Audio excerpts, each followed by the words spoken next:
everyone. Welcome to Impact. I'm Nick Barber, your host for the government segment. And today we have a very special guest, a guy I met a short while ago and befriended, and he's willing to come on today. His name is Robert Porter, and his road name is Bar.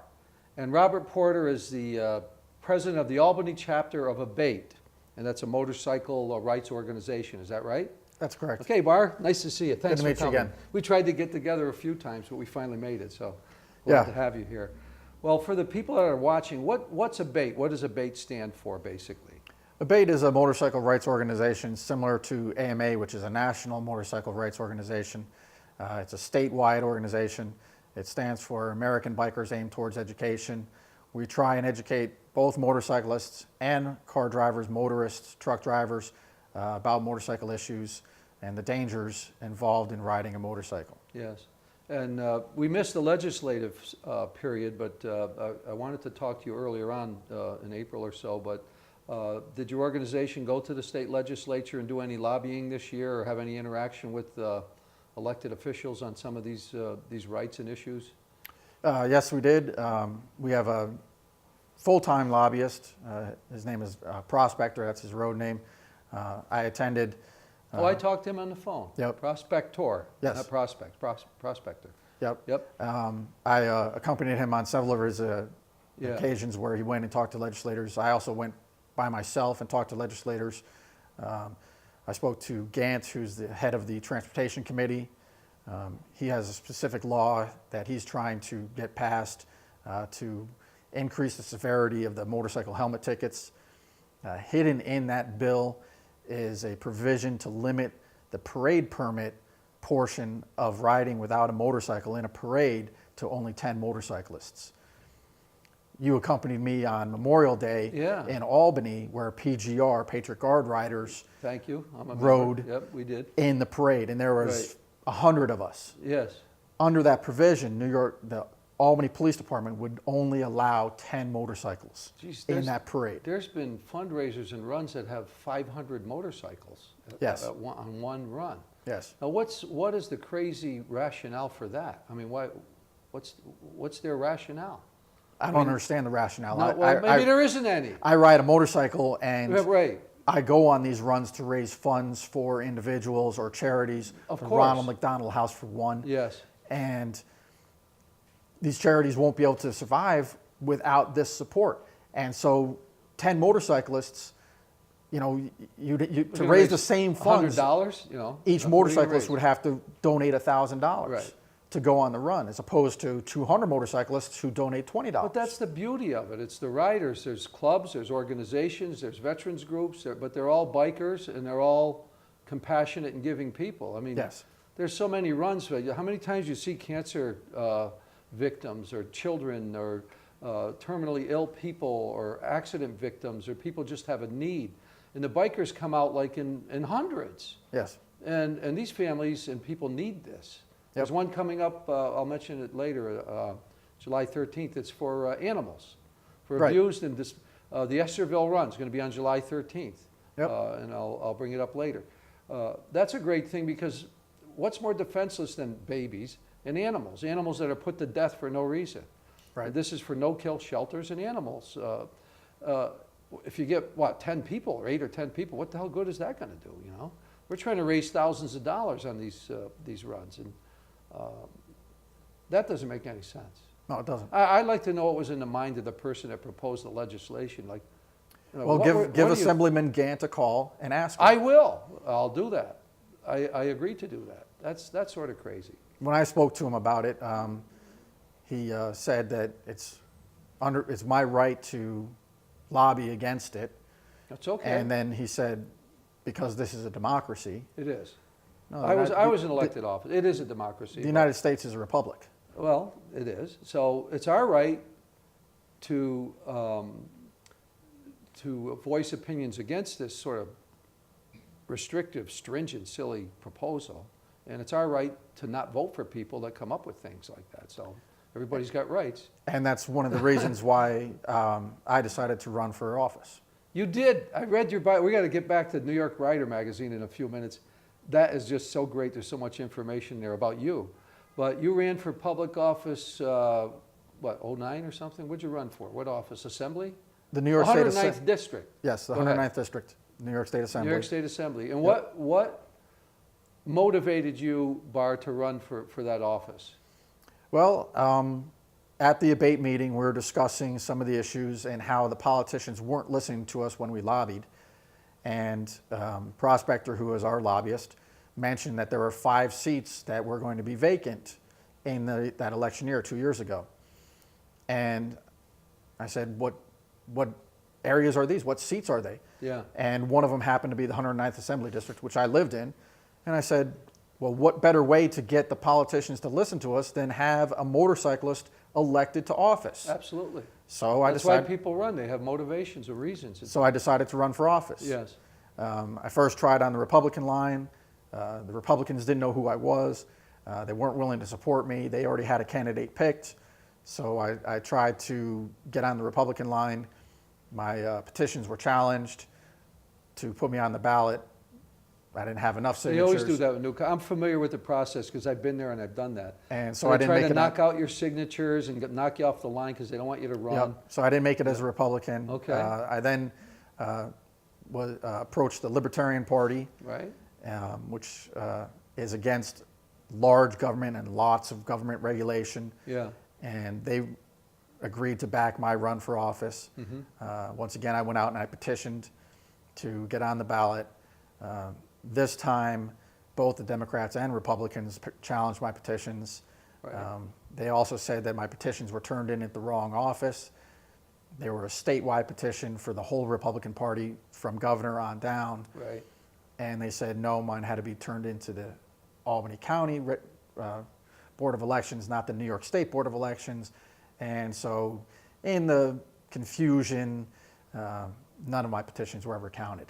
So I never made it on the ballot. So all that effort of the people that you worked in, I know what it's like to get petition signatures. You got to beat the streets. It's hot weather. You're bothering people at dinner time. You're, got your hat in your hand to get all these signatures. So you got them all, and then because of technicalities, they voided them. Yes. And that's the underbelly of politics. You think that Well, the good it's thing, best to have anybody that wants to run should have a fair, an even chance, a level playing field to run for office. Let the people decide. well, two good things came out of it. I received a call from the head of one of the other parties soon after my attempt to get on the ballot. Yeah. And he stated point blankly that if I changed parties to his, he would ensure that I got on the ballot the next What time. happened? See? I'm not a politician. Yeah. I believe I'm a statesman because I put the state before myself. So I wasn't going to play politics and change parties to get elected. Right. So I refused that. But it was a nice offer. It was nice that you were recognized because you go through the effort. Maybe you don't make it, even if you got on the ballot, you don't make it the first time. A lot of times it takes a few times or a couple times to get known and to learn the ropes. And then from what you learn, you go again and you succeed. I've seen people try and then ultimately they succeed. It might take 3 times or 4 times. And I don't know so- if that's what you want to do. But, So but this it was time, good that you got recognized for your efforts. You say, here's a guy that's really got issues. He's a good candidate. We want him. I don't care what party it was, Yeah. but maybe it's not a party you want to affiliate with. But that's what you got from your first effort. So that you got something out of that. I also became, in that same election, I became a committeeman for Right. my ward in Albany. Right. And at the last ward meeting we had before this current round of elections, the head of the Republican Party in Albany asked me what position I wanted to run for this year. Mm-hmm. So I went from being an outcast to them actually asking me what I want to run for. Now you're a serious potential candidate. Yep. So that's what happens when you put yourself And so the out party's behind me, there. Okay. and I'm now on the line for the Republicans in November. And you're going to run for city council? Yes. That's great. Yep. That's great. You heard it here, folks. Robert Porter's going to run for city council. That'll be in the November election in the city of Albany. Yes. Because we go throughout the Capital District with Impact, this show. We have a wide viewership. So I think that's wonderful, and thanks for letting us know. We're going to follow your campaign. Let's talk more about you, U.S. Marine. Yes. Okay, when I saw you, I thought you were like, mandatory, term, or got 2 years in and took off. But you served for how many years in the Marine Corps? 21 years, Yeah. 4 months, and 20 days. Yeah, so you were a career guy. Yes. Yeah. I did the how old were you when you enlisted? 20 years old. 20. Yeah. Yeah, I always knew I wanted to be in the military. I was very sure I wanted to be in the Marine Corps, but I didn't want to go in right after high school, wet behind the ears. I wanted to get some life experiences. I realized my life experiences might be leading me down the wrong path, so I said I really need to get my life together. So I joined the Marine Corps. I intended to just do 4 or 6 years, a short time, Yeah. get out of the Marine Corps with my training as a military policeman, come back to New York and become a law enforcement officer somewhere in the state. Oh, okay. Somewhere along the line, I'm not really sure where or how, 21 years went by.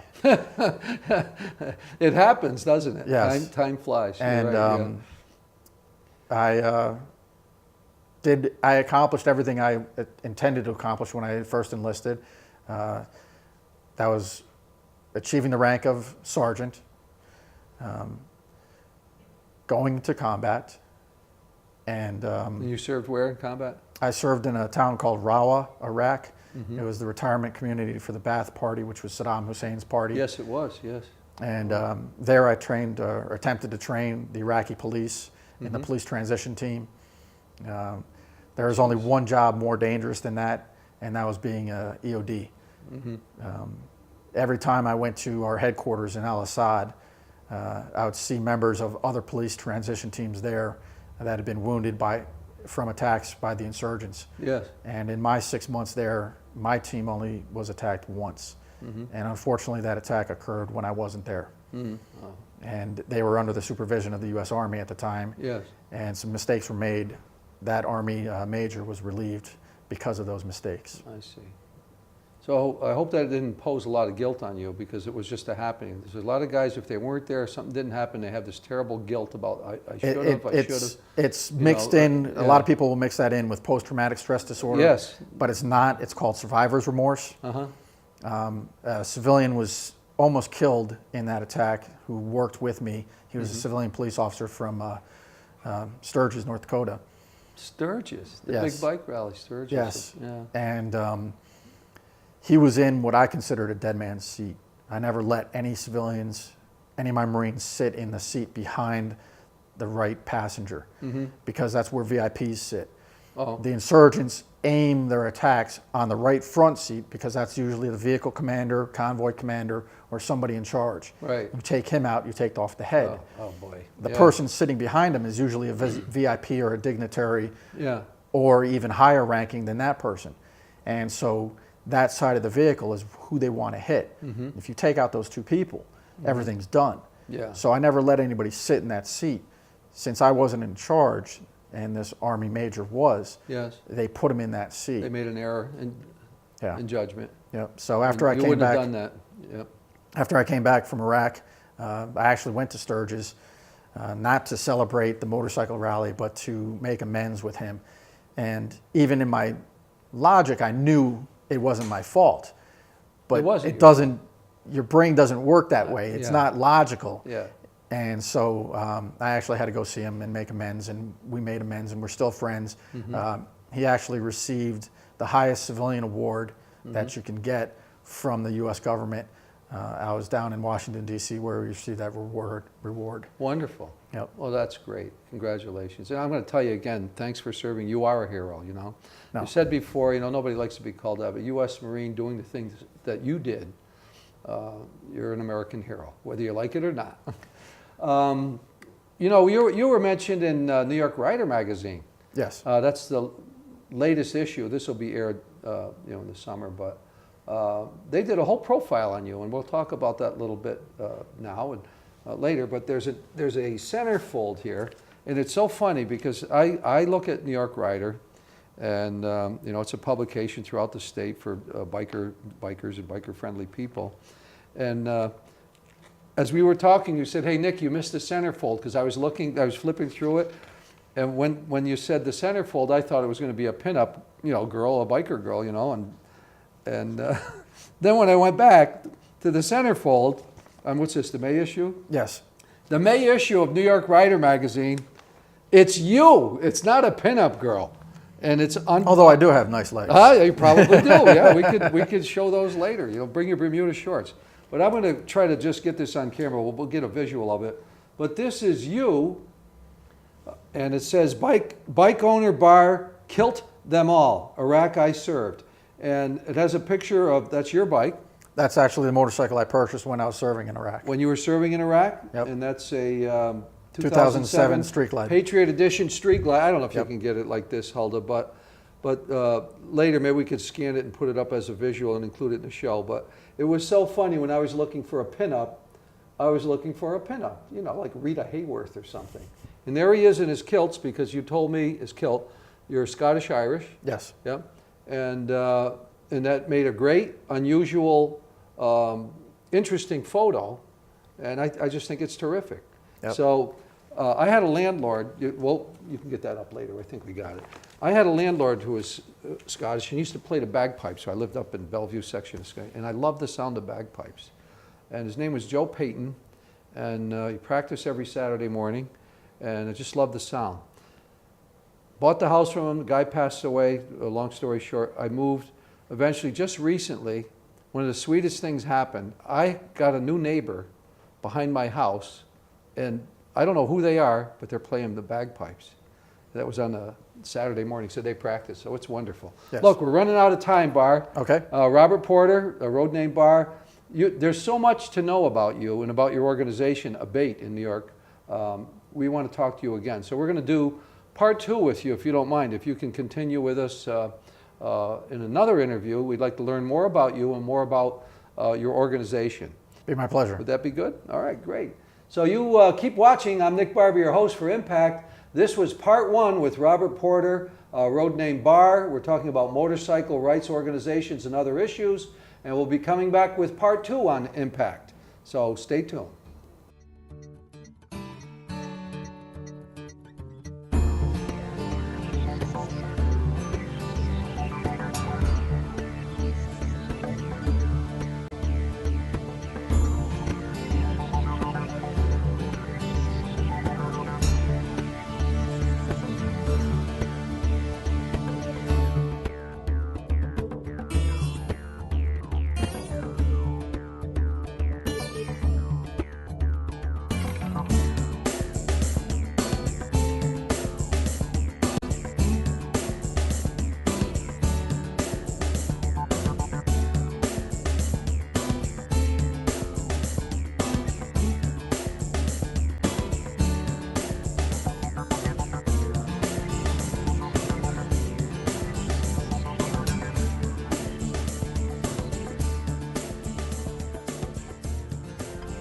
Proctors, bringing the best in arts, education, and entertainment.